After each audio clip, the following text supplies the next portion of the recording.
You're listening to Sox in the Basement, a production of the Broadcast Basement Limited, where every show is 30 minutes of good and comes from a basement bar on the south side of Chicago. Pull up a stool, pour a cold one, and join us right now for Sox in the Basement. Heard everywhere podcasts can be found, and always at soxinthebasement.com. And bellying up to the 9-foot homemade oak bar, pour yourself a cold one. My name is Chris, his name is Ed. 30 minutes of Sox for fans, by fans, from my basement right here on the south side. This is Sox in the Basement. We've got so much going on. James Fox from Future Sox is going to be on the program to talk about the upcoming MLB draft. We also have a big event going on in Blue Island on Sunday. You can come out and see Sox in the Basement live and in person. We will get into that. But my friend, before I even talk about our fine sponsors, Family Waterproofing Solutions, I've got to tell you, I have a crackpot theory, and it involves Kenny Williams knocking on Jerry Reinsdorf's door some point in the last week and saying, we got to fix this. Let me get in there. And Kenny's coming out of the woodwork, man. He's all of a sudden starting to appear, and I think we're going to get an awful lot of Kenny Williams, and he's probably pushing to remove the manager and maybe even some other folks. I think Kenny is the catalyst to the next thing that happens on this team. Well, for a guy who's been awfully quiet, right? We didn't hear a lot of Kenny all season long. No. Right? We didn't hear a lot of Kenny in the offseason. We just haven't heard a lot of Kenny in general. You know he's still there, right? There's nothing wrong with the guy. Like he hasn't been in a coma since last December. Like the lockout didn't hit. They didn't put Kenny in a cryogenic freezer so that he would only be out once, the World Series happened or something like that. But yeah, you're right. All of a sudden, Kenny, team meeting with Kenny Williams. And you start hearing whispers about, there's some hot seats going on in the front office and in the coaching staff. And, the team's not doing so hot. He's got to bring this back together. I think you're right. I think Kenny Williams I think he recognizes that there's another opportunity here. And he would love to have his legacy be the only general manager in White Sox history to win it twice. Yeah. As it is, he's kind of the only general manager to win it once. I mean, if you think about how long things went, you got to go back to when ownership was really running the show. So, well, and they still are. I'm convinced that the Bob Nightingale thing came from Kenny. Wouldn't it benefit him the most?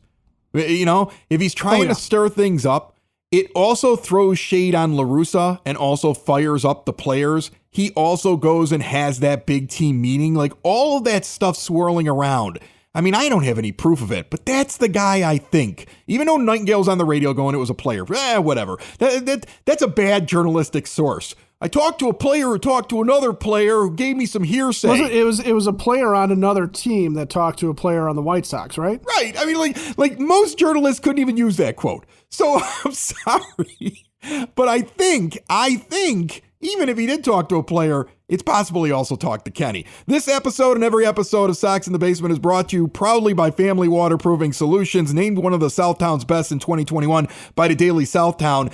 Now is the time to fix any issues going on around your home with the patio, the sidewalk, the uneven concrete or brick. And that's a foundation issue. That's water underneath there. They're not going to destroy it. They're going to keep it intact and put it back the way that it should be. And this is the best time of the year to do that. They'll also take care of bowing walls, window wells, sump pumps, gutter cleaning, you name it, they do it. Family and veteran owned and operated since 2013. Call them 24/7. Mention Sox in the Basement. Get money off. 708-330-4466. See what a difference a family makes at familydry.com. And this show, Ed, and I'm going to say it loud and proud, is the big giant wooden spoon that stirs the pot. And to illustrate that point, we saw it in spring training when Tony La Russa said, I think the real White Sox fans, and my memory is not as bad as Tony's, but it's not perfect, so I might not have this exact quote, right. But we did have it in an episode you can go back and listen to back then.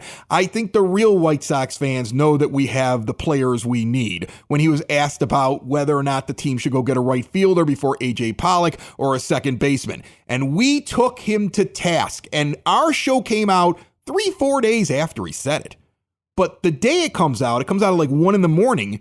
It hits in the morning. People listen to it. And all of a sudden he's having an impromptu thing with the beat reporter saying, I don't know what Joker's saying. I don't like White Sox fans. In his actual things he was saying, it was as if he was quoting the show.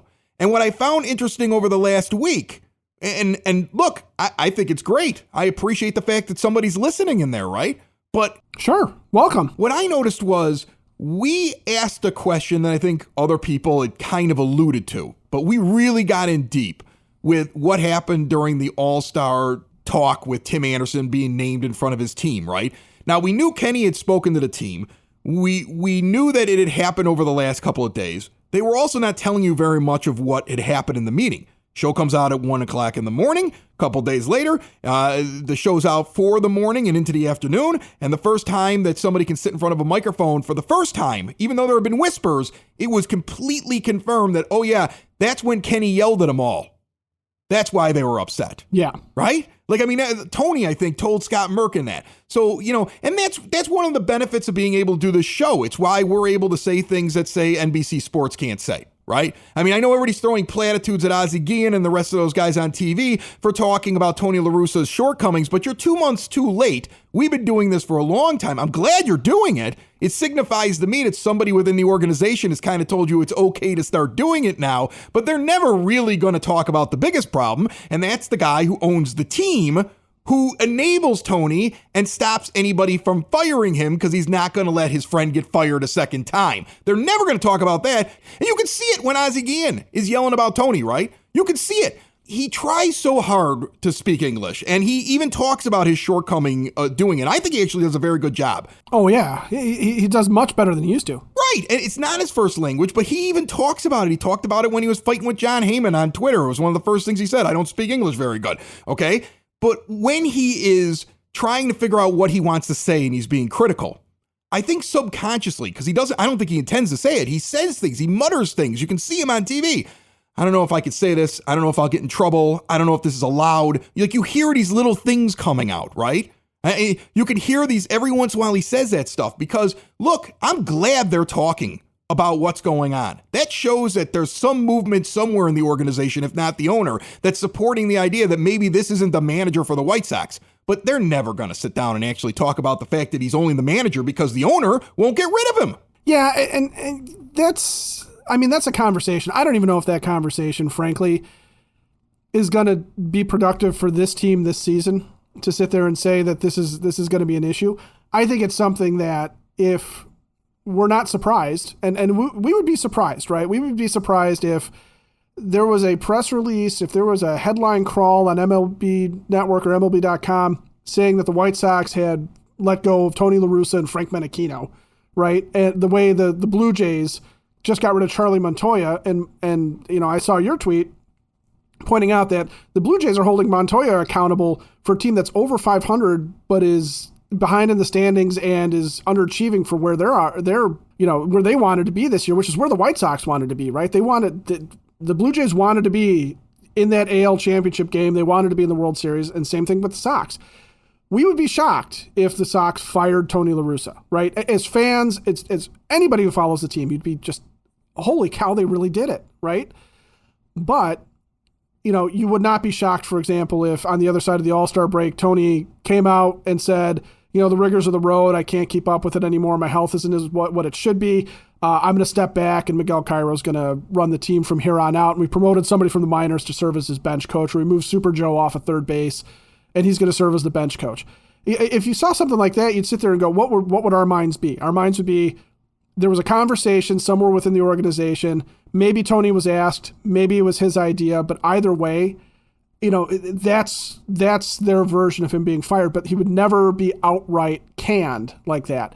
And calling for that, or calling out the ownership, or calling out the White Sox in general for not being that team, I don't know if there's any more service that needs to be done than that, because it's something that we all kind of know. I think the question is there a way to salvage this, right? And Tony said, I got to manage better. Okay, great, Tony. That's we know.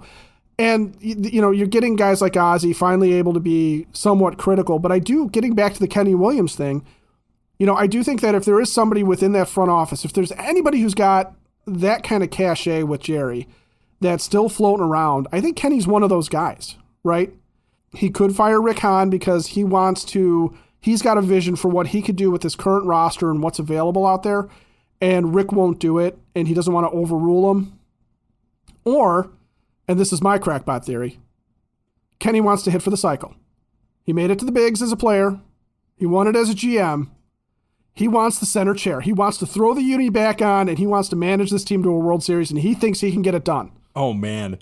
That's better. That's better than what I want, which would be Ozzie Guillen being the manager just for a couple of months and throwing people under the bus. Like, I don't want him. I don't want him permanent. I don't want him permanent. Please don't get me wrong on that. But man, wouldn't the second half be amazing if Ozzie Guillen? How about Stoney? Let's pull him down out of the booth and give him a job. Yeah, let Guillen and Stoney run the team. Just the two of them. Just let them go down there, run the team, and give post-game interviews. I think it'd be absolutely incredible. Let me tell you something.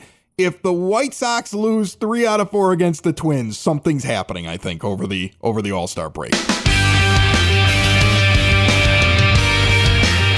Cork and Carry at the Park in the shadow of the ballpark has an award-winning menu of burgers and ballpark favorites at a great price. Bring in the kids beforehand. Have a couple of beers and enjoy your time with other Sox fans.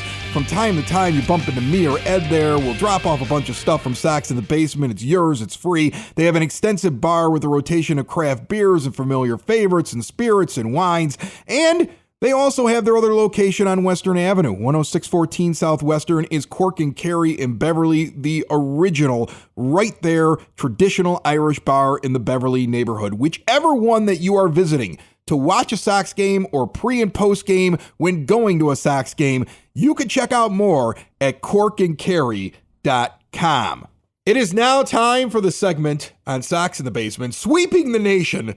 It's called Corn in the Basement. And Michael Suero, who normally covers on Sox on 35th all of the things that are going on with the minor leagues, is out of town this week, right before the draft. Ridiculous. So instead, we brought in the guy that wrote an article for Sox on 35th about every guy that could possibly be drafted by the White Sox. So we're going to let him go at it right now. Noah Phelan joins us from Sox on 35th right now with Corn in the Basement. Take it away, Noah.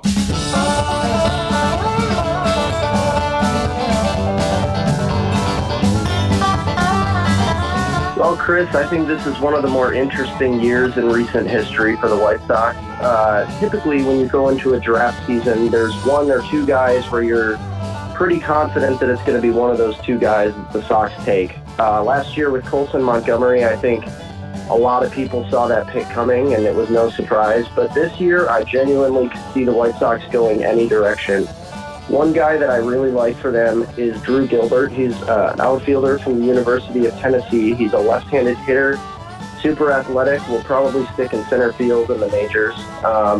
His power will probably stay about average because he's only about 5'9". But the problem with this guy is that he's very talented, and so I'm not sure he makes it to the White Sox at 26. If he does, though, I would not be surprised if that's the pick. One thing that I think throughout the White Sox system is lacking is people that are left-handed, and that is left-handed bats, left-handed arms, you name it. I think the White Sox need to get more left-handed as an organization. I like Connor Prelip. He's out of Alabama, left-handed pitcher, and the only concern with him is he is coming off Tommy John surgery, so there's always a question mark there. But he's got a big fastball, he's got a wipeout slider, and a lot of people grade him as the best left-handed pitcher in the class. So it wouldn't shock me if the White Sox take the risk with the recent injury and go and get one of the top arms in the class. And if you would like to hear more about where the Sox might go with the 26th pick, go ahead on over to soxon35th.com and look at my recent article that was posted where I listed several other guys that are definite possibilities at 26. Join us on the line. Always lucky to have him on. Whenever he comes on, we always get such a great response for James Fox of Future Sox. And it's the perfect time to talk to you, my friend, as the draft is upon us. How are you? I'm great, Chris. How are you? I'm good. I don't know anything about this draft. I honestly don't. I mean, like, I'm all caught up in, all the crap going on with the major league team right now, and what's going on with things in the locker room, and is Kenny secretly trying to take over again? I have my theories on that. Yes, I think that answers yes. I think that answers yes, man. He's showing up all of a sudden. I think he's always pretty soon. Kenny Williams will be back in the limelight and running everything. There's just so much for me to pay attention there, but this team will be affected down the line by what they do in the draft. So how much attention have you been able to pay to what the White Sox are probably going to do here in the first couple of rounds of the MLB draft? Yeah, so, pretty close attention. I mean, this is one of the things we do over at Future Sox. I like covering the draft. I think I have a pretty good feel on, just like some of the guys that they might be interested in. And look, they don't, one of the big differences between the Major League Baseball draft and the other drafts is it's like all about money and how much money you can spend. And the White Sox don't really have that much to spend. So, that makes it a little bit more interesting. Why don't they have that much to spend? Is it their slot in the draft? How does that work? Yeah, so basically, I mean, they have the 26th pick, and that pick is worth like 4 million or something along those lines, right? And then their next pick at 62 is worth like 800,000, and then so on and so forth. So then you add all those together, and that's what you have to spend on the top 10 rounds. They don't have any extra picks, so like the pick had they done the qualifying offer thing with Carlos Rodon, you would have an extra pick and an extra $800,000 that goes with that pick. So, I mean, the teams with the biggest bonus pools are the teams that pick at the top and then the teams that have extra picks. Like the Mets, I think the Mets have a huge pool because they have 2 first-rounders because they didn't sign Kumar Rocker last year. But the other teams in the White Sox division always have kind of a lot of money because they get like 1 extra pick for being small market clubs. Like the small market clubs get like 1 extra draft pick to help them. So like the good small market teams like really benefit from this because they have extra money to spend in the draft. Correct me if I'm wrong here, but the way that this works then is that you have that pool of money. So if the Sox have somebody they want to sign, they almost reach out in advance and tell the player, if we can get to you, we can give you this much money. But it's really kind of a game to get that player to kind of fall back to them. It's not really you're just drafting the next guy because it's your pick. You got to be sure that he's going to take your money and he's not looking at maybe a team that's later on down in the draft who can offer him more money, right? Yeah, I mean, in the first 10 rounds, if you draft a guy in the first 10 rounds, like they're likely signing because if they don't sign, then you lose like that pick and that bonus pool number. Now you get a pick the following year if it happens, but yeah, I mean, you could find yourself in a lot of trouble. So basically the way the White Sox have done it lately is they've prioritized getting like 3 or 4 players with their first few picks. They usually pay slot value for their first pick, but they go way over in round 2 and then way over again, either in 3 or 4 or 5, and they use the money that's supposed to go in rounds 5 through 10. And then in rounds 5 through 10, they take seniors, and they pay those guys like $10,000. So if you take 5 seniors, like round 6, 7, 8, 9, 10, that's $50,000 against your bonus pool.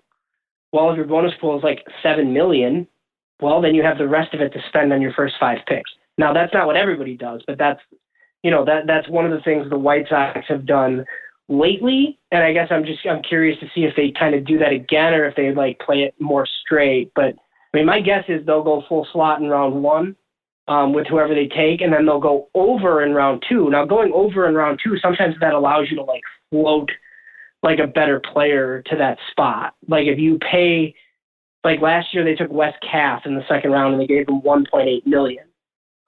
That's like late first round money. So, that's how you can do that sometimes. James Fox and every guest on Sox in the Basement is brought to you proudly by the Village of Lamont. Want to experience a downtown with real history, great eats and drinks, and green spaces filled with adventure? Visit the Village of Lamont. Shop, dine, drink, explore, see all they have to offer, including Forge Fest this weekend. Actually, on Saturday, you got music, you got fireworks, you got beautiful outdoor spaces.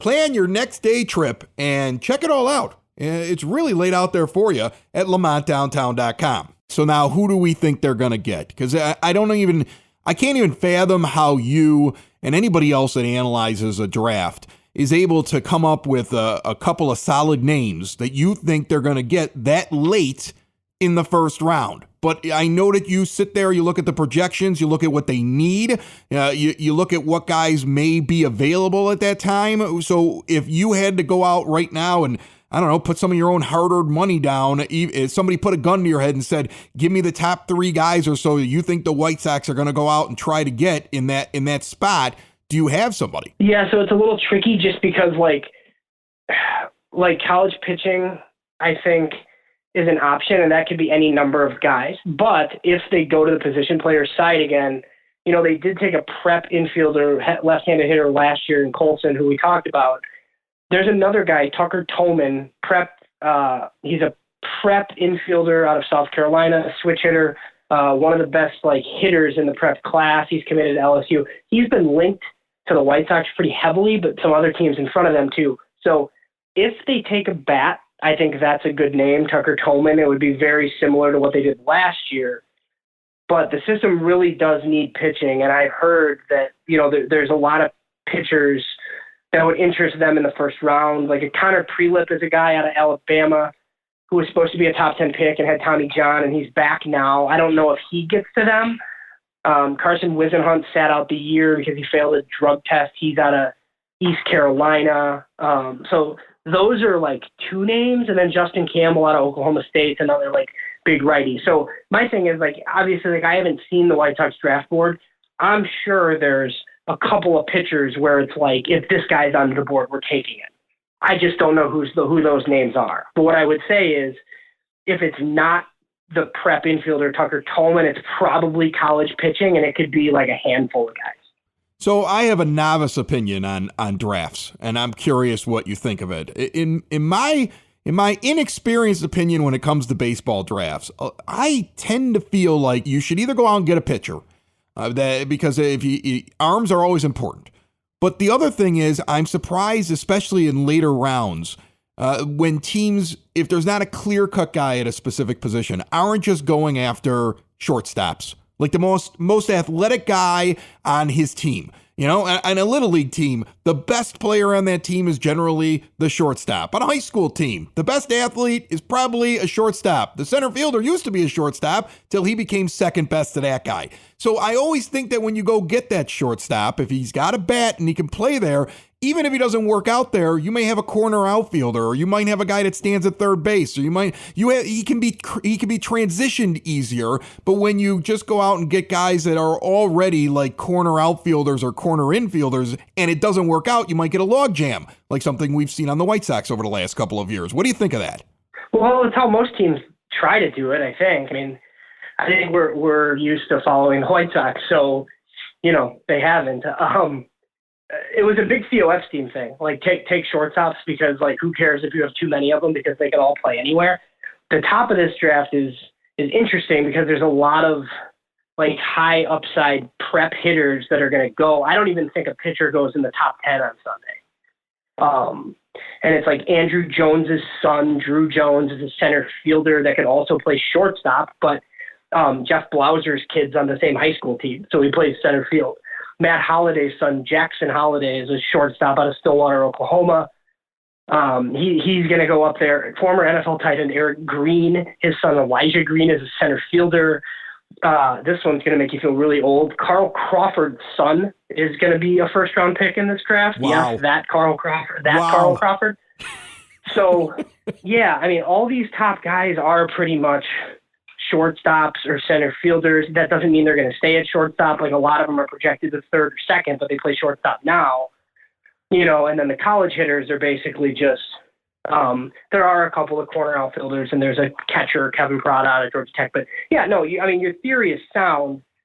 It's just they go high. The shortstops go early for the most part, or they go to school, and then they go high later. So yeah, it's super valuable. Shortstop, center field. Because those guys can, if they can't stay there, they can play anywhere for the most part. James Fox always gives us good information when it comes to the minors and for the draft. And I also found it funny that you laughed at my theory and seemed to possibly agree with it, that this could be Kenny Williams' moment. He might have knocked on the door, James. He might have knocked on Jerry's door and said, I'm going to fix this for you. Didn't I? The other day when the Nightingale piece came out, didn't I tell you? I knew this.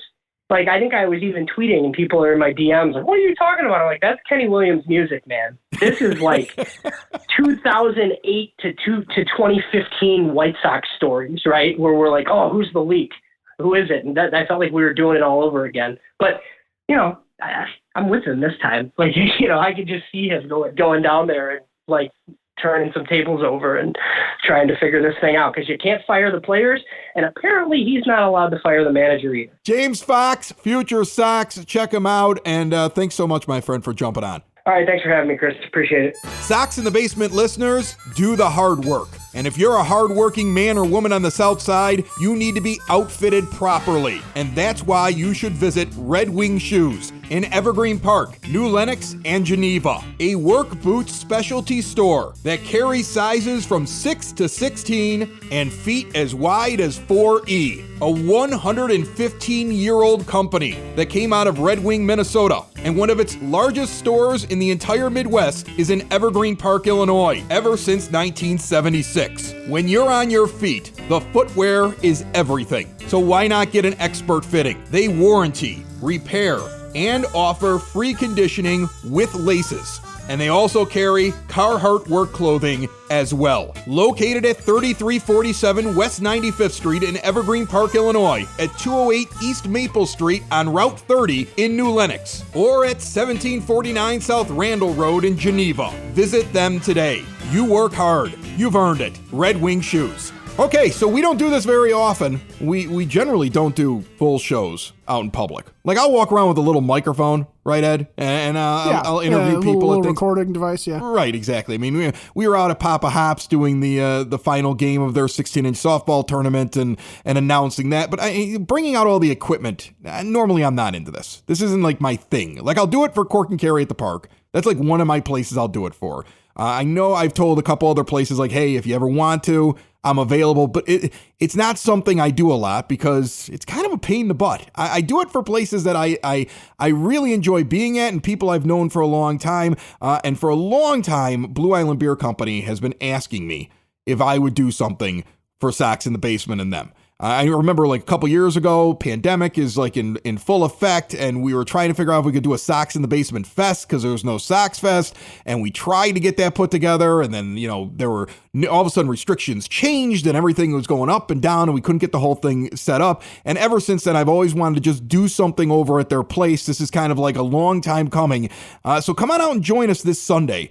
Sox in the Basement presents a live podcast and a book signing. Our guest will be the authors of Chili Dog MVP, a new book about Dick Allen, the 1972 White Sox, and a transforming of Chicago. And we're going to have some good time. The Sox Twins final game will be playing in the background. So what you do, you come out about 12:30. Everybody kind of gets there. Doors are open. Get some beers. The podcast will start at 2, about an hour after the game has begun. No matter what happens after the podcast is over, we'll get to watch the end of the first half of the season, hang out with you, have some beers, and talk about what happened. Look, man, maybe they win all 4. Again, this show comes out on Friday. So I don't know. I don't know what game 1 did, right? But maybe they win all 4. In Minnesota. Maybe the whole thing turns around. If they win all 4, they won 6 out of 8. That's what I said they had to do. If they take 3 out of 4, they took 5 out of 8, which I said was the absolute minimum. Tony keeps his job, and we continue to just wonder, are they ever going to break through, right? And maybe Eloy is not really seriously injured. Most likely he is. I mean, but like, right. That guy should never play the outfield again, too. I'm sorry. I know I said that 6 months ago. I said that a year ago. Everybody laughs at me every time I say it, like, oh, you can't make him a permanent DH. Well, he's no good to you when he plays 20% of the games. You want his bat. Unfortunately, this is what he is. Yeah, and it's what's disturbing about it is you can look at, okay, last year when he made the jump in spring training and he hurt him, freakish injury, yeah. But this year he's just running. It's running in the outfield. And the injury the other night is just him jogging to catch a ball. James Fegan, who's been on the show many times from The Athletic, does a great job covering the White Sox. He put out a thing after Jimenez's injury, and he had written this already, so he just took a screenshot of a conversation he was having. I want to say this was with Rick Hahn, yes. And he was talking about it, and this is the quote from Hahn before the injury happened. I'm not sure if you recall or noticed last year, but this would happen to Yasmani Grandal from time to time when he was active. It could be the kind of thing you are going to see Eloy at some point when he's playing for us pull up a little bit. test out his leg, get comfortable and say, okay, that's the feeling I'm accustomed to feeling from time to time, but it's not indicative of any sort of injury. Almost trying to say he's been injured so much, there's a chance that he needs, like sometimes he's being cautious.